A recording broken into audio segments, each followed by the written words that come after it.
Brothers and sisters of Africa, of Asia, of the Middle East, of the Americas, people of the world, listen closely.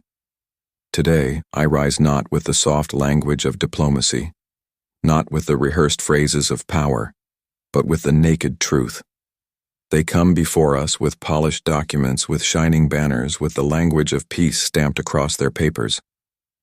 And yet when you tear away the wrapping, what remains is not peace. It is submission. It is occupation dressed in the garments of reconciliation. It is the domination of one people, the silencing of another, the erasure of dignity disguised as generosity. And I tell you, this is not peace. Peace is not when the stronger writes every line of the agreement and the weaker is asked only to sign. Peace is not when rights are auctioned off for investments. Peace is not when sovereignty is postponed indefinitely while bulldozers carve up land. Peace is not the quiet of the oppressed. Peace is the presence of justice. Peace is when a people can stand tall on their soil, unafraid, unchained, unbowed. When they announced their so-called plan, the powerful clapped. Some called it courageous. Some called it innovative. Some called it the deal of the century. But let me say clearly, a poisoned fruit remains poisoned no matter how you polish its skin. A chain is still a chain no matter if you cover it with silk. What they presented is not a deal for peace, it is a contract of surrender. It is not a vision of coexistence, it is a manual of domination. I ask the world, what kind of peace is this, where one side continues to hold the keys, the weapons, the checkpoints, while the other is told to be grateful for scraps? What kind of peace is this, where mothers cannot reach hospitals because soldiers stop them at gates? Where children wake not to the sound of birds, but to the hum of drones? Where walls decide the rhythm of life and maps are drawn in distant capitals rather than by the people who live on the land? Is that peace? No. That is the old arrogance of empire returning in modern clothes. They say it is practical. They say it is realistic. But let us examine. Practical for whom? Realistic for whom? Is it realistic to expect a farmer whose olive trees were burned to accept compensation instead of justice?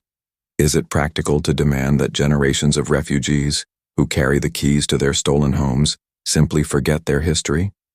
Is it realistic to expect that a people born under siege will accept their prison as a state? No. It is only practical for the occupier. It is only realistic for the empire. For the oppressed, it is the prolongation of humiliation. They dare to call this compromise. But compromise, brothers and sisters, is when both sides give, when both sides gain. Here only one side loses everything, while the other consolidates what it has stolen. This is not compromise. This is confiscation. They dare to call this development. But development without dignity is a lie. A factory cannot replace freedom. A loan cannot replace liberation. They promise billions, but Africa knows this game too well. They promised us wealth if we surrendered our resources. They promised us modernization if we surrendered our sovereignty. We surrendered, and what remained? Poverty for us, riches for them. The same lie is told again today. They dare to call this sovereignty. But what sovereignty is it when a people cannot control their borders, cannot control their skies, cannot decide their alliances? That is not sovereignty. That is a prison with a flag. They dare to call this a future.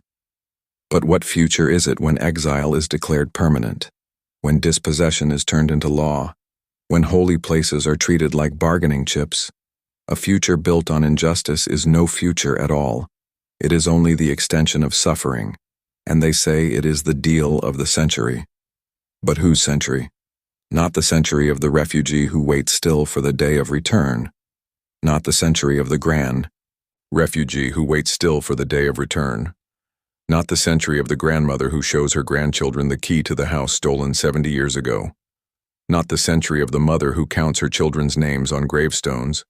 This century, this deal, belongs only to the powerful, the ones who sit in air-conditioned palaces, drawing borders with pens as if people are pawns on a chessboard. It belongs to the politicians who never walked barefoot on rubble, never breathed the smoke of demolished homes, never heard the cries of neighbors buried beneath walls. It belongs to them, not to the oppressed. But let me tell you, you can write maps in Washington, in Paris, in Tel Aviv, but history is not written in offices. It is written in the blood, the tears, the resilience of those who live under oppression. You can rename it. You can decorate it. You can call it stability, progress, realism. But chains remain chains. Oppression remains oppression. And no document, no signature, no promise of billions can bury the truth forever, brothers, sisters, people of conscience. If these words move you, do not stay silent. Share this truth, raise your voice, and yes, subscribe, because the more we spread these words, the harder it becomes for empires to silence them. Let the world hear. Justice will not be buried. Rights are not gifts from presidents. Rights are not prizes to be traded at conferences. Rights are not favors handed down by empires. Rights are the inheritance of a people from God, from history, from existence itself. And the right of a people to live free on their land cannot be signed away. Not in Washington, not in Paris, not anywhere. So I say to the world, if you truly want peace, then abandon illusions.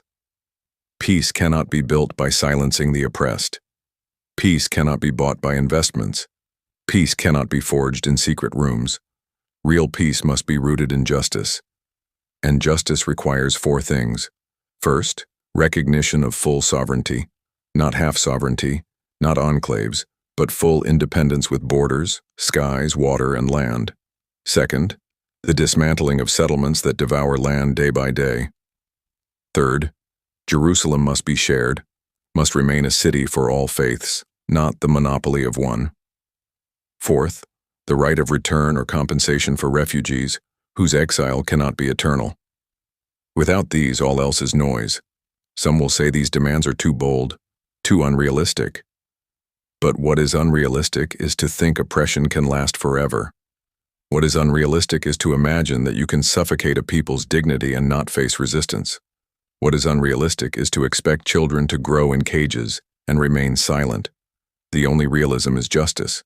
The only pragmatism is equality. And Africa knows this. We were once told to surrender our land, our culture, our faith, our sovereignty, in exchange for promises of progress.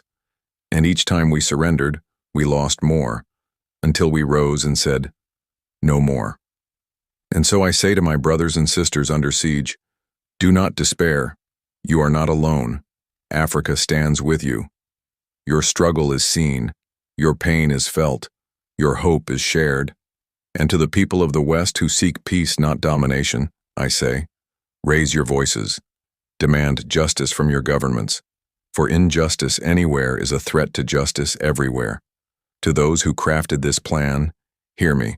You can lock people behind walls, but you cannot lock away their dreams. You can take their homes, but you cannot take their history. You can try to erase their presence, but you cannot erase their will to exist.